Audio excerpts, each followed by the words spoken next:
Tastes like turkey stuffing. Sicilian turkey stuffing. I'm gonna say something. I think this is probably the best thing I have ever tried in my whole entire life. This is the sickest thing ever.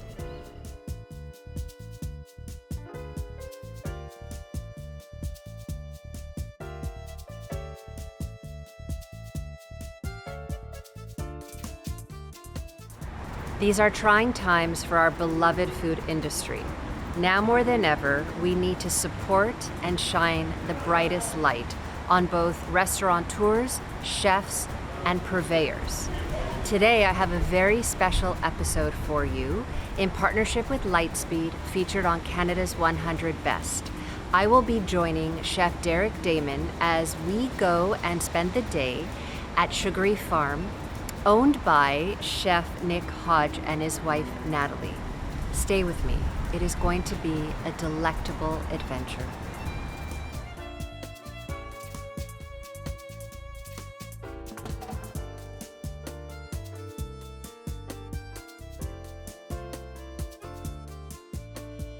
Tell me where you're taking me today. Today, we are going to see Sugary Farms. And it's awesome, and we buy exclusively from them all summer long, from the second day, since day one, since they opened. Since like Nick's, I'm buying a farm, I'm gonna buy all my stuff from you. Sugary Farm is a vegetable farm. We grow all varieties of vegetables for sale to Montreal restaurants. It's our 5th season. We're really known for our variety of tomatoes called Dr. Lyle. And we grow everything that you might ordinarily find at a farmer's market. Carrots and onions and lettuces and beets and a little bit of everything. 6 months ago, I'd ask you what it would take to be a great chef, and it would be a very different answer. And I just feel that it's more of a meaningful question to say, now, what does it take to be resilient more than anything?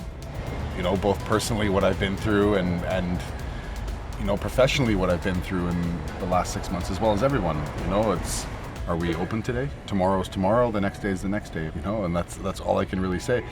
You know, there's a million different answers that everyone's, or a million, but a lot of different answers that people are gonna give you. That's mine. Worry about today.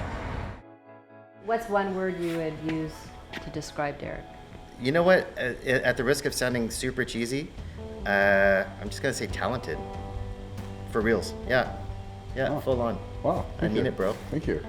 In all sincerity, he always looks like he's not even trying, Oh, I try to look like I don't care. but it's all pretty well put together. Describe for me what the energy is like on any given night at Maison Publique. You know, we're on a residential street in a residential area, and you know, we're trying to give, you know, very good quality food and be a little neighborhood restaurant. You know, like everything's from thoughtful stewardship. Like we're at the farm today, you know, it's the same ingredients that I use today that I use here at the restaurant, no different. They're just from nice farming families. We do things simply, and then we just want people to be happy and feel this neighborhood with zero pretension, zero ego. Everything here is we make. You know, that's the one thing that I won't compromise, because I like to complicate my life for some reason. You know, but everything's, you know, loosely rooted at some point or another in the journey in Italian food, and things that maybe you don't see every day, but you know, working in a lot of tasting menu places over the years, you know, you're getting your small little plate and, you know, it's mine. Where if you start putting things in the middle, the bottle in the middle, the plates in the middle, you know, everyone's body language, they, you know, now we're opening up and we're looking in the middle. It's not mine, it's ours. Yeah, sit up. You know, you get your plate, you're here. Now we're here, you know? It's different, it changes the mood. Technology is important to run a solid establishment. For sure. So, For sure, absolutely. Obviously, it helps with the reservation system. We have Lightspeed, inventory sheets, food costing, all the stuff like this. I mean, I'm a bit archaic in that. I'll come in and I'll check and I'll ask questions, but I mean, it's the younger generation that is more technologically advanced than myself. And they're on Lightspeed and they're, you know, booking the reservations, and you know, it's great for the history of it, you know, dietary restrictions, what they had last time, and we use all those tools on there for when people come back. We, you know, offer that level of service. You know, and people ordering online was a big deal. You know, running it very lean and running a skeleton crew, so people being able to order online was a huge plus. Not having to process cards in the restaurant, they just come, grab it, and go. But you've never, in the time that I've known you, been so centered and so calm. I noticed that today. I feel that, taking the time to do things that I want to do. I was always so concerned about what's happening here or what's happening at the other place. And, the amount that I was obsessing over it, I might as well have not had staff. Like, once you're taking a step back, this year I quit drinking. I changed a lot in my life. I had a lot of working on mental health and all these things that were an issue for me for a very long time. Now I took the time today to do something awesome.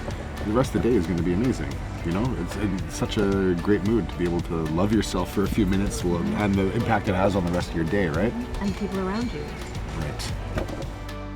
I've waited a long time to have this moment with you, and I feel very, very grateful. I loved every second learning about who you are, especially the man that you've become, and the chef that everybody loves. There's a reason for it. You're very, very revered, and after spending this day, I know why.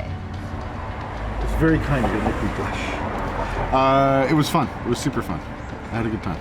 I had a really good time, and it was gorgeous. It was like the perfect day. It was nice.